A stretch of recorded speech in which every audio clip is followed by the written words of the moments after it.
राज्यातल्या सर्व 419 शासकीय औद्योगिक प्रशिक्षण संस्था आणि 163 शासकीय तांत्रिक विद्यालयात संविधान मंदिर उभारलं जाणार आहे।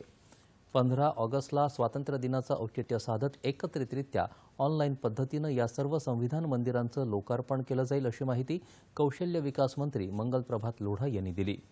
मुंबईत राज्य कौशल्य विद्यापीठात आयोजित पत्रकार परिषदेत ते बोलत होते।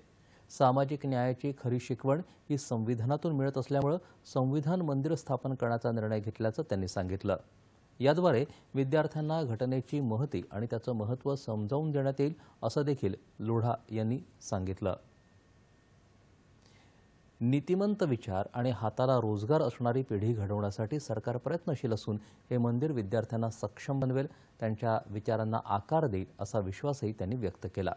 लोढा यांनी 26 जूनला सामाजिक न्याय दिवशी या संविधान मंदिराची घोषणा केली होती।